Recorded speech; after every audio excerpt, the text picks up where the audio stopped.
América Latina, la exigencia de cambio está encarnada en mares de gentes, torrentes populares, pero no siempre fue así.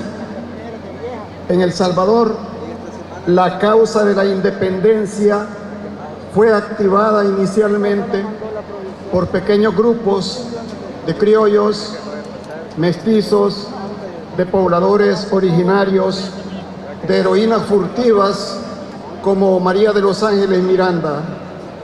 Después se fueron convirtiendo estos episodios en movimiento y proceso.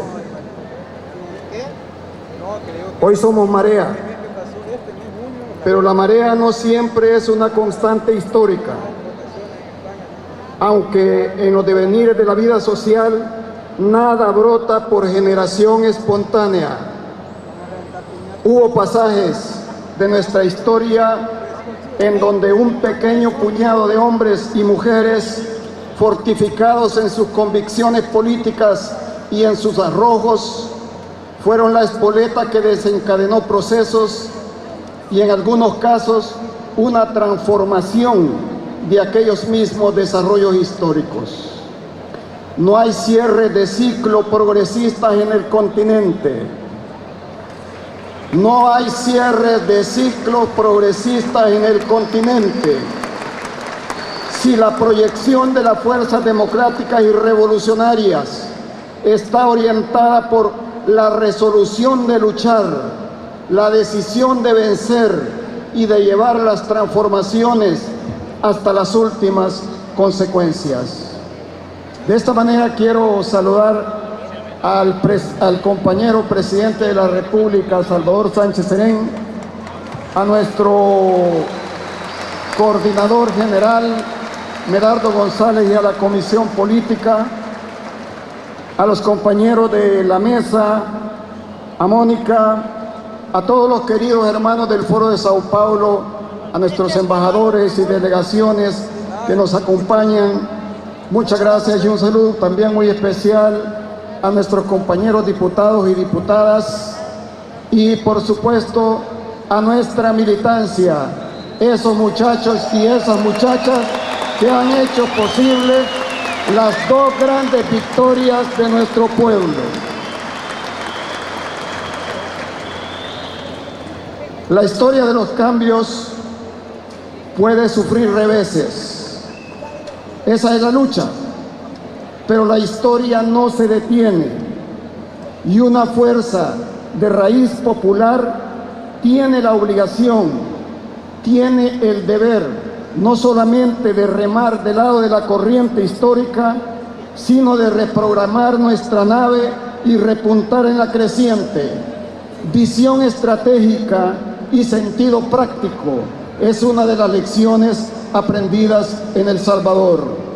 Rumbo invariable, con capacidad de giro, es lo que tuvimos que aprender junto al pueblo para mover la proa del barco en medio de las tempestades.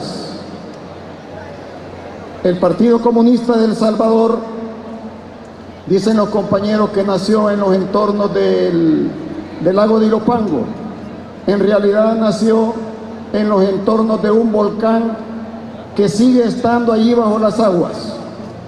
El volcán de Ilopango fue la iniciativa de un pequeño grupo de patriotas, de revolucionarios.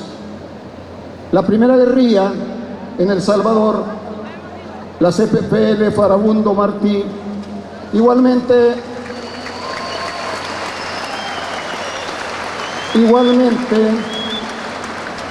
surgen de un puñado de obreros y de los jóvenes médicos de la célula Frank Pais. Las otras formaciones político-militares, el RP, la RN, el PRTC, asimismo surgieron principalmente de pequeños agrupamientos de muchachos y muchachas, por cierto que de varias corrientes del pensamiento social, progresista y revolucionario. Aquellos contingentes mostraron que es posible alterar la correlación de fuerzas y finalmente provocar el vuelco de esa correlación de fuerzas, aun cuando nos toque a veces partir casi de cero o de correlaciones abrumadoramente desventajosas y en desigual combate. Aprendimos que aún en circunstancias adversas podemos construir los factores de poder sociales, políticos y hasta económicos para cambiar la relación de fuerza y generar los factores del vuelco estratégico. Aprendimos que pueden ser detonantes la justeza social e histórica de nuestra causa, la frescura de los sueños colectivos, la calidad de la estrategia, el diseño estratégico general y la táctica, lo mismo que la calidad de la nueva organización, de sus métodos, de la claridad de su mensaje. Aprendimos que aquel discurso que presenta la realidad como una película negro o blanca, al final no es sostenible y se va drenando en el proceso, va drenando su credibilidad en el proceso. El discurso chicloso de los políticos electoreros tampoco no contribuye a generar confianza en la ciudadanía. El discurso, el mensaje claro es fundamental. Sin embargo, al final, lo convocante de un pueblo es el impacto y la empatía social en la ciudadanía, el impacto y la empatía social de las decisiones y acciones que tomamos. Pero por sobre todo esto, hay algo que decide la calidad humana y revolucionaria, decide el factor humano, la calidad ideológica y política de los liderazgos, de las dirigencias y militancias, pero en su enraizamiento profundo con la gente y, por supuesto, a través de su capacidad convocante de país. Por ello tenemos que asumir consecuentemente que el pueblo no solo es el mandante y el soberano, sino que el pueblo es en todo momento de nuestra lucha el torrente demoledor, el constructor de procesos y de progresos.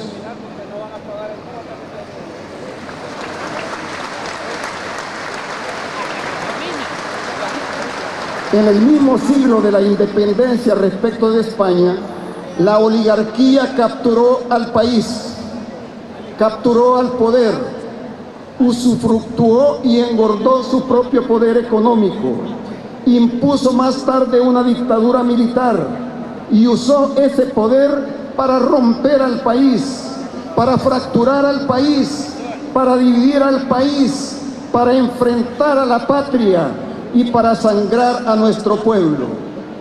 Y de ese modo empotrar en los cuarteles su dominio y asegurar la hegemonía de sus intereses. De tal suerte es que hubo en El Salvador una guerra que fue anterior y otra que fue ulterior. Una guerra que fue origen y otra que fue consecuencia.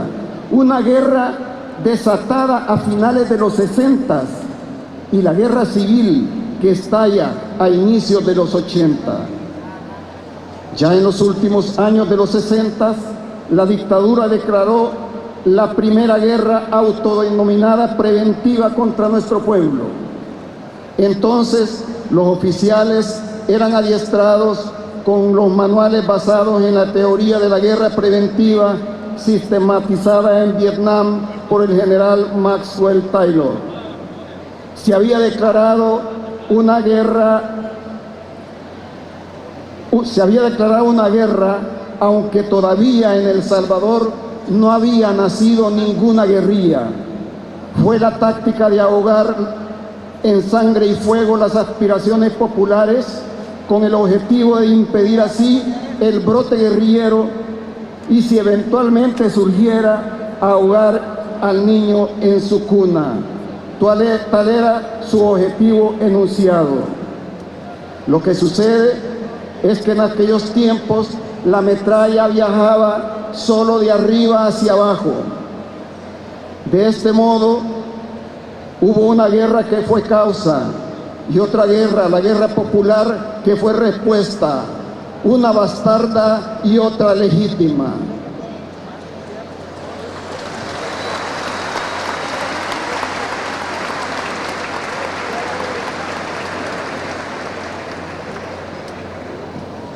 En cualquier circunstancia, ayer como ahora, asegurar la vigencia revolucionaria de nuestra lucha es decisiva. Es decisiva la cuestión de la legitimidad de nuestra causa, la legitimidad programática. ¿Cuánta necesidad hay ahora en el mundo de partidos programáticos, de políticos programáticos, de militancias programáticas, de construcciones y debates verdaderamente programáticos, de pensamientos programáticos para derrotar al neoliberalismo? La legitimidad de nuestro movimiento es vital siempre. La legitimidad de nuestra política, de nuestra forma de lucha, de los métodos de trabajo al interior de nuestras propias fuerzas, de sus métodos de dirección, de los métodos de lucha, pero también de los métodos de gobierno. Todos estos factores definen cosas y deciden cosas. Y como el nuestro es un torrente de lucha librado por hombres y mujeres de carne y hueso y nervaduras, es decir, librado por el factor humano, aprendimos entonces que ese elemento humano es el que hace la diferencia entre la victoria y la derrota.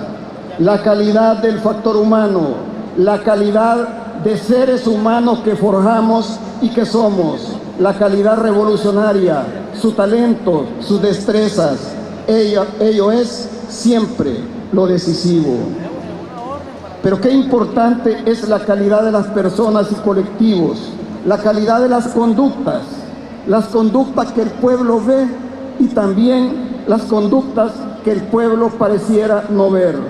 La izquierda nació para abanderar las mejores causas, las luchas más justas y progresistas y la actividad transformadora.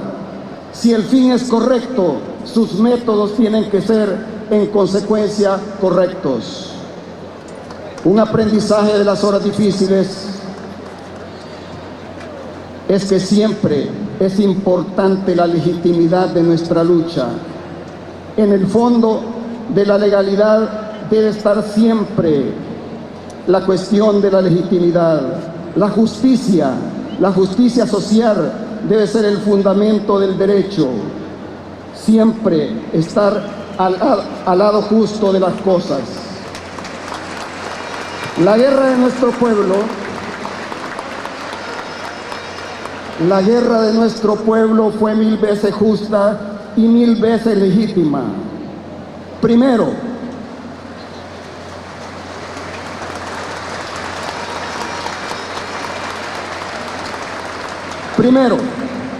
porque fue el grito contra siglos de injusticia.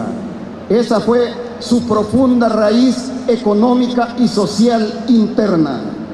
Segunda, legítima, porque para lograr los cambios, incluyendo el cambio de la dictadura, incluyendo el desmontaje de la dictadura, nuestro pueblo agotó antes todas las formas pacíficas como también legales de lucha. Tercero, nuestra lucha fue una lucha legítima porque, como dijimos, nacimos para derrotar una guerra preexistente, la guerra de la dictadura contra su propio pueblo desarmado. Cuarto, el pueblo. La legitimidad viene de la gente, se renueva con la gente, se refrenda con el pueblo.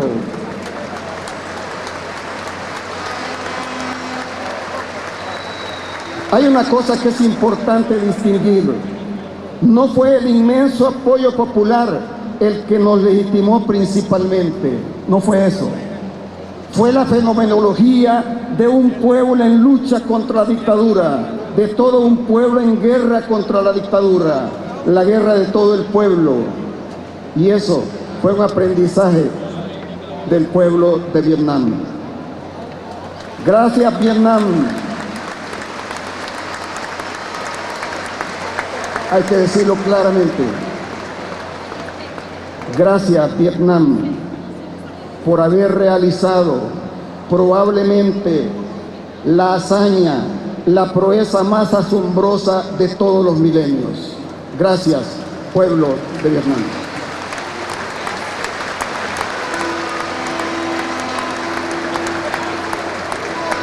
Quinto, a pesar de nuestras imperfecciones y fallas del camino, nos legitimamos también por la vía de los métodos de lucha. Sexto, una lucha legítima por haber tomado desde el mismo inicio de aquella guerra civil que algunos de nosotros, quiero decir, algunos de nosotros concebimos que inevitablemente sería una guerra prolongada, pero a pesar de ello, nos legitimó como FMLN el hecho de haber enarbolado desde el principio de la guerra civil la bandera del diálogo, la bandera de la negociación, la bandera de una paz justa y patriótica. Jamás cedimos esa bandera a la dictadura, jamás cedimos esa bandera a la fuerza de la reacción.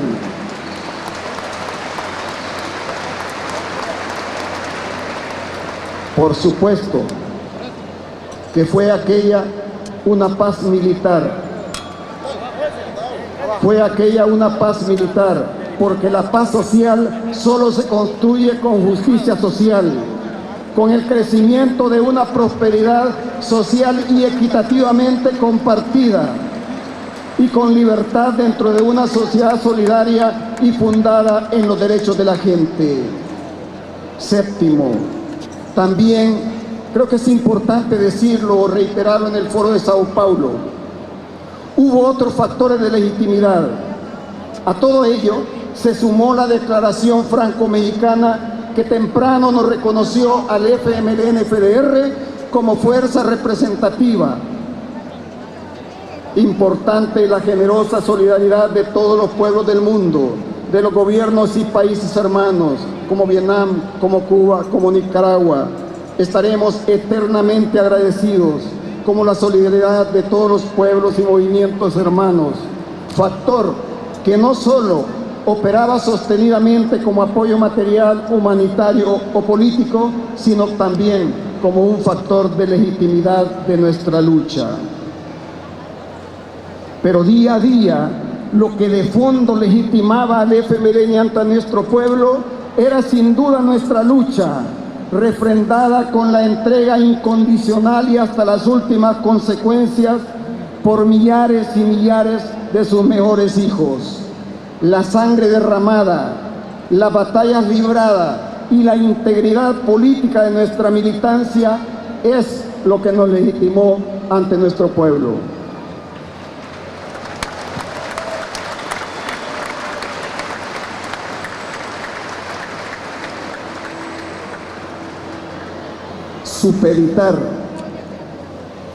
supeditar, subordinar cualquier interés personal, amistoso o de grupo al sagrado interés del pueblo, de la revolución y del partido fue un principio fundamental que nos guió en toda esa lucha. De esa manera conquistamos esa paz que hoy está conquistando Colombia. ¡Viva Colombia! ¡Viva Cuba! Otra vez, gracias a Cuba.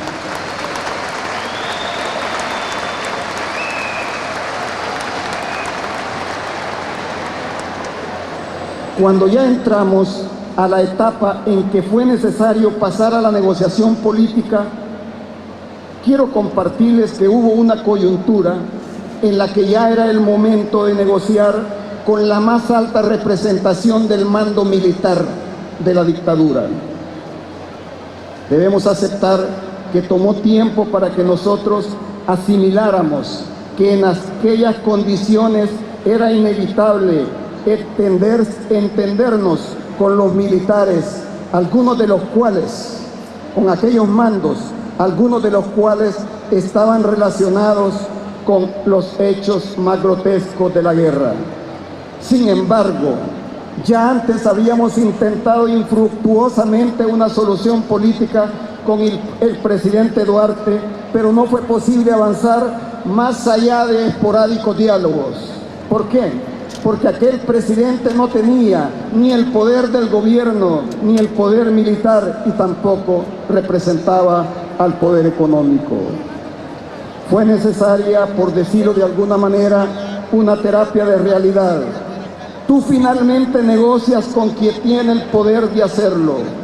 Tú finalmente negocias. Tuvimos que negociar con aquel que tenía el poder de hacerlo. Pero aprendimos que es imprescindible desarrollar una claridad de objetivo, precisión de objetivos, consistencia de objetivos, firmeza de propósitos.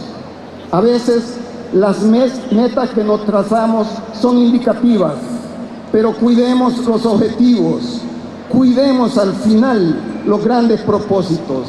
Es importante qué negociamos, es importante cómo negociamos y hacerlos conectados al pueblo, eso legitima los procesos.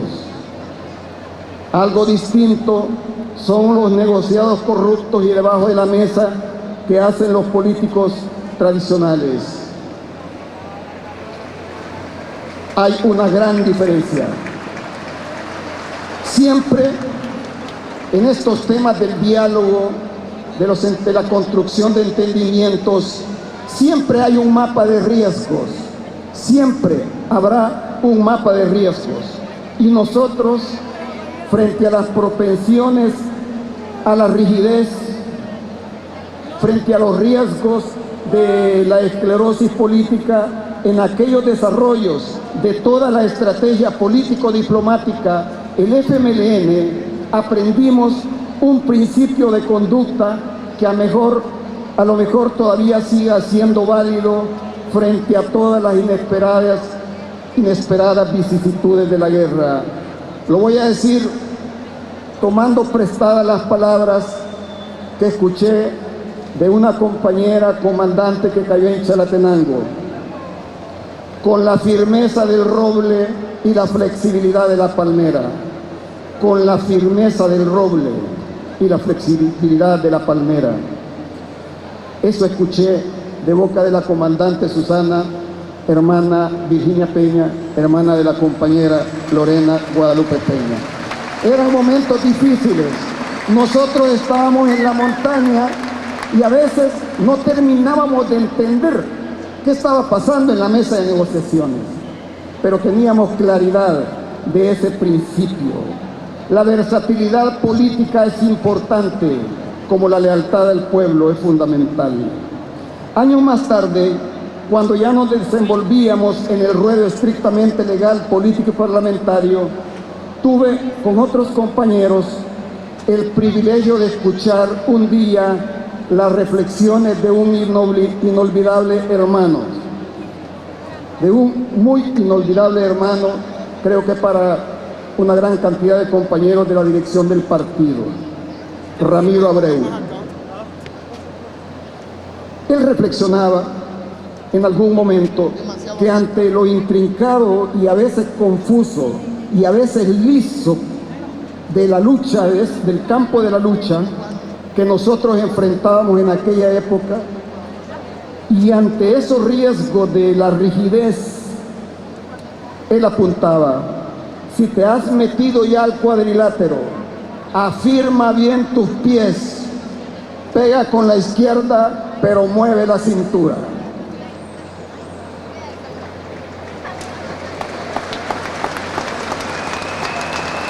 Afirma bien tus pies. Firmados los acuerdos de paz, una vez firmados los acuerdos de paz, como ustedes han visto en el libro, bajamos de los montes hacia una montaña mucho más profunda, una montaña latiente, una montaña pensante, una montaña crítica, esa montaña que nosotros le llamamos el pueblo. Esa montaña, nosotros hemos aprendido que esa montaña que es el pueblo, porque esa es nuestra montaña en que estamos hoy, esa montaña no solo es una masa, esa montaña es sustancia crítica, es sustancia reactiva, es sustancia pensante que nos quiere ayudar y que también nos reclama, nos exige y nos acompaña como nos acompaña a nosotros hasta las últimas consecuencias. Para regresar de los montes, nos encontramos que para fundirnos abiertamente con el pueblo, teníamos que cruzar un pasadizo. Y en ese pasadizo había una puerta.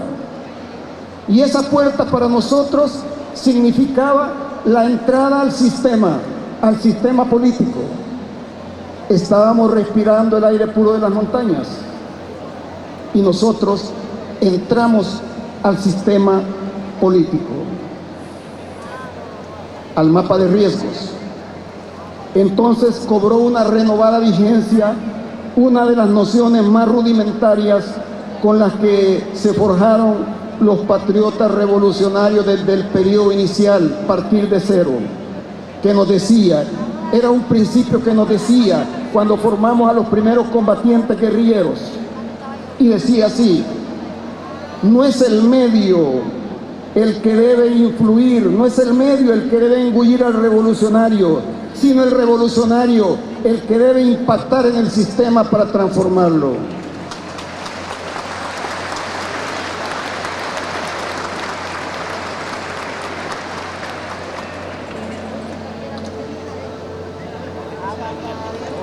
Cuánta actualidad y largo aliento tiene aquel principio frente a todas las costras y piñas del sistema político en que nos toca actuar. La política en el capitalismo del siglo XXI, especialmente en esta etapa del egoliberalismo o ultramercantilismo, que todo lo convierte en mercancía y que tiene siempre tendida una trampa a las fuerzas revolucionarias, democráticas y progresistas que buscamos hacer los cambios desde el gobierno.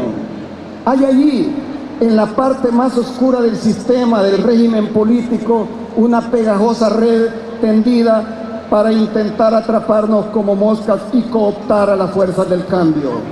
Esa trampa del antiguo sistema político es el maridaje entre la política y el dinero, el divorcio entre la política de los políticos burgueses con los intereses populares. Políticos leales a su pueblo, es lo que la izquierda ha forjado siempre. Políticos leales a su pueblo, a toda prueba, es lo que tiene que seguir produciendo la izquierda en nuestro país.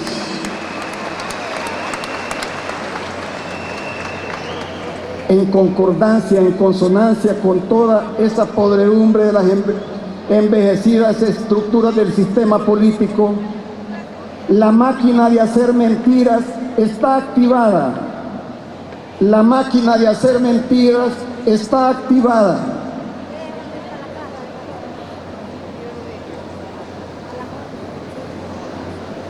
Está activada para construir en el imaginario de la gente un mundo bizarro. Yo le llamo un mundo bizarro, un mundo arrevesado, donde lo blanco es presentado como negro, lo frío es presentado como hirviente, lo bueno es malo y lo malo es bueno.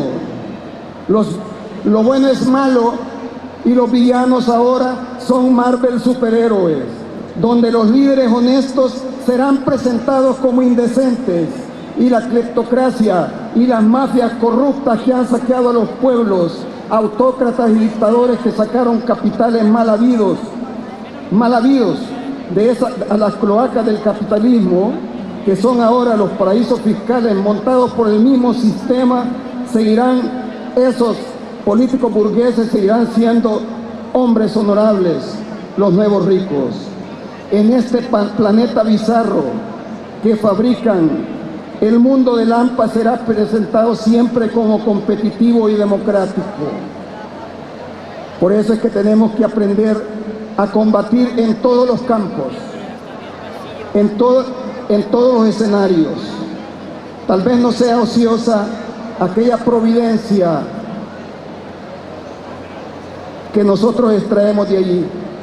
Blindemos todavía más nuestros sueños, blindemos todavía más, fortifiquemos todavía más, cada vez más nuestras convicciones revolucionarias.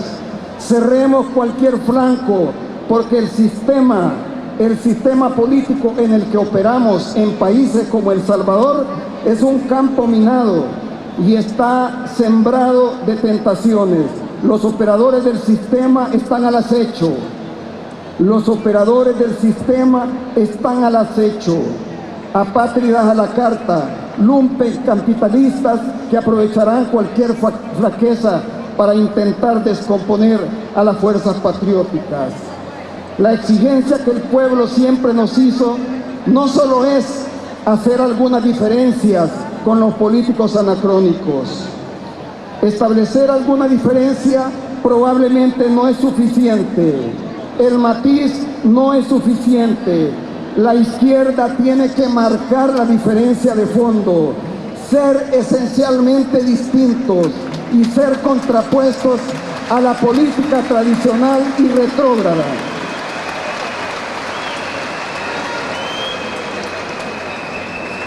Es por eso que una fuerza o un político que se precie de progresista, de democrático o revolucionario, no debe contentarse con ofrecer, como los outsiders, una nueva forma de hacer política. Ofrecen algunos una nueva forma de hacer política. Es que en algunas sociedades como la nuestra, no es la forma lo único que hay que cambiarle a la vieja política. No son los envoltorios, no son los modos de hacer la política lo que tiene desencantados a muchos sectores populares. Es el contenido lo importante. Es la mala política en su conjunto la que hay que cambiar, la que hay que derrotar, la que hay que demoler.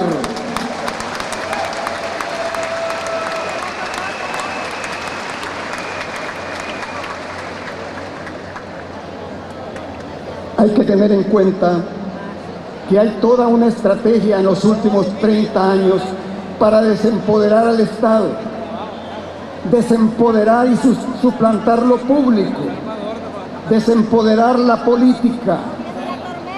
Por eso es que tenemos que ajustar cuentas con la mala política, la lumpen política alimentada por el mercantilismo a la que hay que demoler.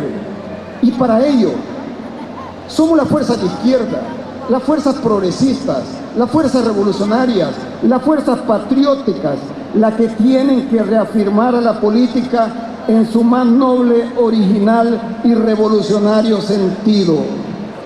Eso es lo que define a la izquierda. Lo que hay que enarbolar, la que hay que empuñar, la que hay que blandir en este camino hacia un mundo mejor es una política distinta. Nosotros tenemos que ser siempre la estocada de las mayorías en contra de la injusticia en todas sus manifestaciones.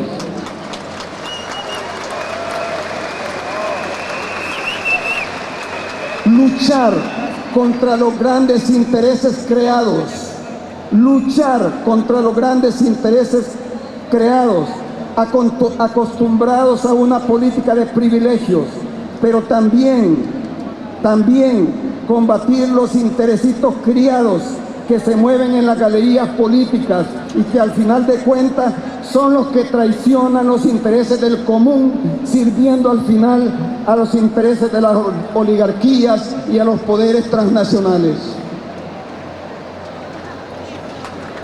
Creo que es importante siempre estar atento con las declinaciones ideológicas o políticas. La coherencia es importante. La coherencia de las fuerzas revolucionarias, eso que en el sistema es un bien social, es un bien político, pero tan escaso en medio del neoliberalismo, tan evasivo, agotable y a menudo no renovable, especialmente cuando te hallas en medio de una política convencional y sistémica. La coherencia no consiste en la repetición de sofismas o de fórmulas, de axiomas como un mantra. Esa no es la coherencia. La coherencia no es tampoco la retórica articulada, sino la correspondencia entre la teoría con nuestras conductas y con nuestros hechos, y de todo eso junto con los intereses del pueblo.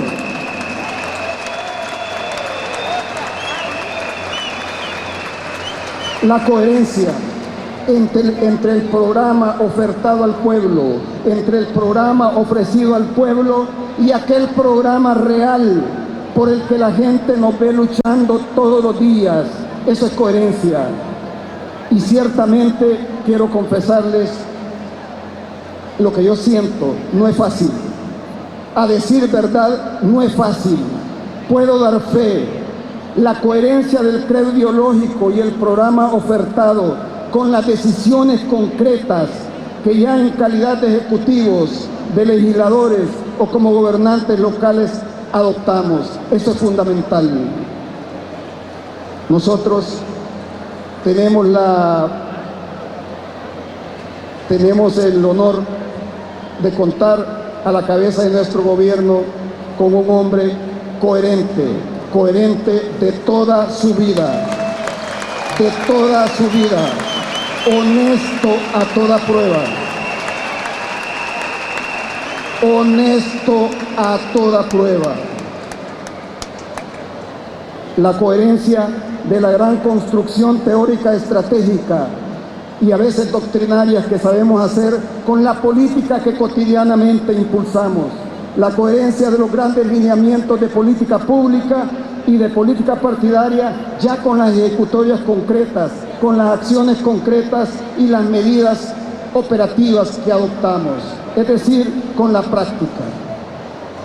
A propósito, por muchos años aprendimos que sin teoría revolucionaria no hay movimiento revolucionario, y es verdad la poderosa fuerza, la transformadora fuerza del pensamiento revolucionario. Un énfasis muy pertinente cuando a veces vemos a nuestro entorno y reconocemos honestamente un déficit de pensamiento elaborado, de producción teórica. Es fundamental eso, la sistematización del conocimiento. Pero la teoría no representa toda la ecuación dialéctica. Otro factor de la ecuación, ya lo sabemos las izquierdas, es el más vivo. Es ese que todos los días te dice que la praxis es el principal criterio de verdad. La práctica es el principal criterio de verdad. Yo sé que, como dicen los escritores y poetas, ese es un lugar común, pero nunca será suficiente insistirnos todos los días. Pero la práctica, es el discurso de tu conducta, de tus hechos. La conducta y los hechos que producimos le hablan a la gente. Nuestra conducta le habla a la gente y es el lenguaje que mejor entiende la gente humilde. Es el lenguaje de los pueblos. En la tarea del servicio público, que es una prolongación de la lucha social y política, lo que uno hace, lo que hace bien, lo que uno hace mal en un ministerio como el Ministerio de Obras Públicas, o lo que uno deja de hacer, todo comunica. Hasta los silencios comunican, a menudo mal, pero hasta los silencios comunican. Hoy en día, comunicar es gobernar. Todos son hechos, y los hechos son también criterio de identidad, son criterio de autenticidad y de verdad.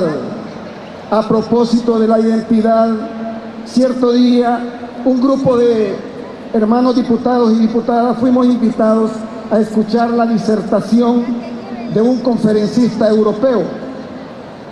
Dijo él que doctorado en filosofía y vino a disertar sobre la verdad en el mundo de la política y en el mundo de los negocios. Y él decía que Es importante perseguir la verdad, encontrar la verdad, defender la verdad y esgrimir la verdad como un sable. Y yo creo que es importante eso, defender la verdad, buscar la verdad, esgrimir la verdad. Pero hay algo más importante que todo eso. Él se acercó y nos preguntó, ¿qué les ha parecido mi charla magistral? No pudimos menos que decirle interesante, muy interesante. Pero hay algo más importante que buscar la verdad. Hay algo más importante en un revolucionario que defender la verdad. Es importante ser verdadero, porque eso es lo único que te puede hacer defender la verdad de tu pueblo.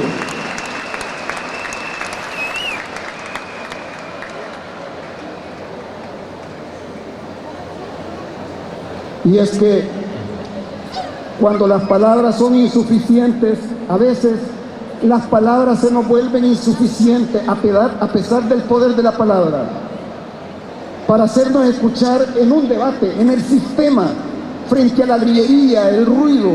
A veces las palabras son insuficientes para ganar el debate, te demuelen. Estés en el gobierno o no estés, en el parlamento o en la llanura. Pero probablemente hay una solución. Cuando las palabras son insuficientes, combate con tu conducta, combate con tus hechos, combate al sistema, critica la lumpen política con tu propia conducta, con la conducta individual y con la conducta colectiva,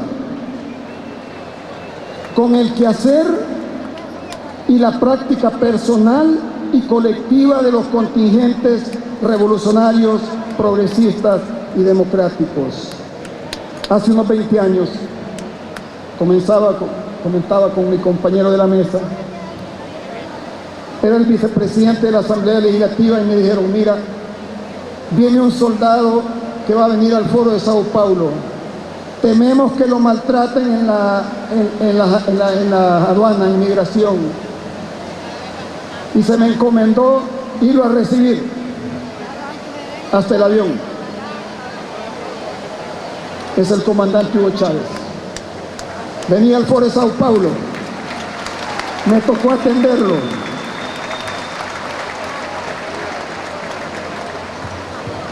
Y tengo aquí muy grabadas los sueños que él traía, las preocupaciones que él traía y ciertas ansiedades que él traía, porque él quería que lo escucharan, Yo no sé si todos lo escuchamos, sus palabras, pero creo que todos escuchamos su conducta. Por eso,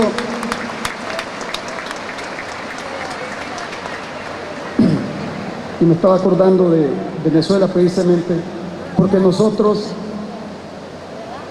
en esta lucha hemos aprendido que debemos de mantener siempre los 3 aprenderes.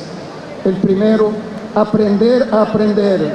Pero el segundo, aprender a desaprender todas las piñas y las costras del sistema. Son 3 aprenderes. Aprender a aprender, aprender a desaprender todo lo que se nos pega del sistema, pero también aprender a reaprender aquello que en el inicio de nuestras militancias conocimos y que a veces tenemos que recordarlo todos los días. Quizá haya que cambiar, haya que revolucionar esta vieja política. Y en América Latina se está haciendo. Y el foro de Sao Paulo es el epicentro para este cambio, para la integración regional autónoma, independiente. Quizá en todo esto la ley de la negación puede ser útil. Quizás sea necesario realizar las 3 grandes reafirmaciones de la política, las 3 grandes unidades de la política para cambiarla. Unir la política al conocimiento y a los números. Unir la política a la ética de los pueblos. pero también unir la política al pueblo, unir la política al pueblo, que es la más importante unidad de la política, la clave para desencadenar el poder de la gente, el poder popular. Para cerrar, de otras experiencias dentro de nuestros dos gobiernos, por uno de esos accidentes de la vida, he estado en los dos gobiernos del FMLN. De allí entresaco dos o tres conclusiones. Primero, que quiero compartir. Primero, la necesidad y conveniencia de movilizar al pueblo en la consulta del programa de gobierno, porque la consulta, la participación del pueblo en la elaboración de un programa de gobierno es acumulativo e imprime legitimidad. Por eso es que las izquierdas no menospreciamos al pueblo. La consulta por el programa de gobierno del compañero Salvador duró 13 meses, consultando al pueblo. Segundo, en las universidades le enseñan a nuestros muchachos las técnicas de gobierno, los métodos y ciencias de gobierno. Y en esas universidades te provisionan de una serie de principios técnicos propios de la administración pública. Pero encima de todos esos principios o técnicas, hay uno que sí es un principio, y que es un principio quizá el más vital para nuestras comunidades, para las mayorías y para nuestras naciones. Quizá la madre de todos los principios en la administración pública, así lo siento yo en el ministerio que me toca presidir, es el principio de solución. El principio de solución, de resolver problemas cuando te asignan en tu condición de luchador social una tarea, la tarea de servir. Tenemos que producir soluciones, y las soluciones no son fáciles, y este es uno de los hilos conductores. Las soluciones son los hilos conductores de una relación viva del gobierno con los movimientos sociales para poder generar el poder de la comunidad, el poder popular. Y es ahí donde los cuadros de la izquierda debemos destacar como los más entregados, como los más sacrificados en el servicio y la lucha, como los más accesibles a la gente.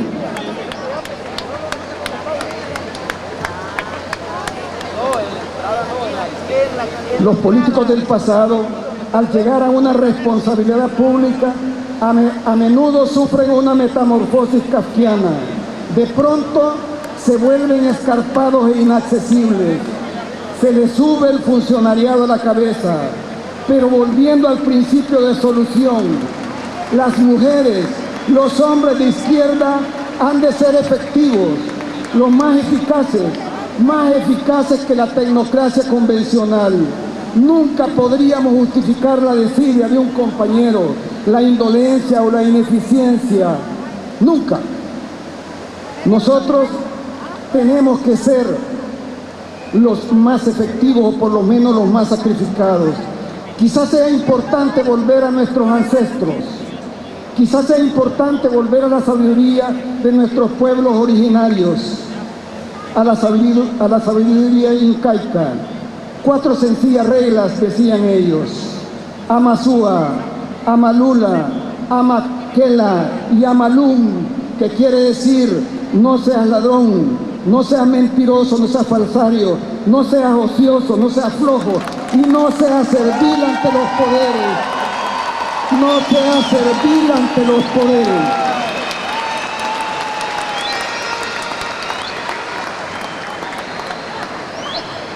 En la historia de nuestro país sucedía a veces que llegaba un momento en que ya nadie creía en un político, ni que regalara tamales, ni que regalara billetes, ni que organizara grandes campañas de publicidad. Ya no había manera, cuando se habían desgastado, denigrado, desacreditado, ya no había manera de aquellos políticos para que ocurriera la resurrección. Por eso es importante que nosotros tengamos cuidado con el fenómeno de la anomia. La anomia es cuando la gente ya no cree en nadie, no cree en instituciones, no cree en líderes, no cree en nada. Ocurrió así, aquí ocurrió eso, aquí ocurrió en los años 70 y los muchachos y muchachas de 13 años, de 19 y 20 años se alzaron a la resistencia, se hicieron a la rebelión, precisamente por eso. Tercero, como lo dice el programa del presidente Salvador Sánchez Serén, gobernar desde los territorios y no desde los escritorios. No es un menosprecio. Gobernar desde los territorios y no desde los escritorios. Ese no es un menosprecio infantil, no es un menosprecio infantil al trabajo de gabinete, no. No es un menosprecio al trabajo de escritorio, no. Se trata de sacudir el burocratismo, se trata de romper las burbujas. Si no, no hay manera de que haya poder popular. Gobernar con la gente, gobernar participativamente, con las organizaciones sociales, con las organizaciones comunitarias, con la ciudadanía del común. No te alejes del ciudadano, porque si no, lo manipularán y lo voltearán contra ti. No deshabites tus calles, no deshabites tus calles, sino las calles serán lanzadas contra ti. Esa es la lección que nosotros hemos ido aprendiendo. En política como en física, el vacío que tú dejas lo ocupará siempre la sombra del pasado, lo ocupará siempre el enemigo. Es importante la versatilidad en la política, el carácter multidimensional de la lucha política. Siempre se necesita una izquierda combativa. El ideario del Foro de Sao Paulo es futuro. El ideario del Foro de Sao Paulo es futuro. Las fuerzas democráticas, revolucionarias, patrióticas y progresistas representan para el FMLN raíz, identidad y mañana. Ustedes también son parte de nuestra identidad. Ustedes también son parte de nuestro presente y de nuestro mañana.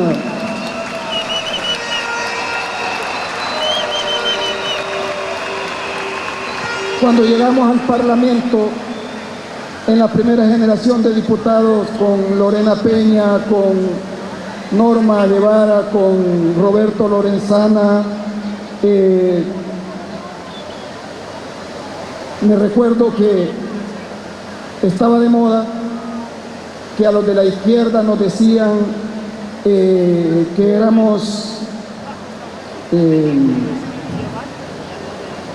que pasábamos solo recordando, nostálgicos. Nos decían nostálgicos. Y quiero decirles, yo siempre he aceptado eso y me siento honrado de ser nostálgico, de tener nostalgia del futuro, de tener nostalgia de un mañana mejor, de una sociedad más justa, de una sociedad más próspera, equitativa, solidaria, con equidad de género, incluyente, libre, segura, sustentable y en paz. Adelante, compañeros, a seguir escribiendo el presente, unidos en la lucha a conquistar el futuro. ¡Viva la integración independiente de nuestros pueblos! Muchas gracias.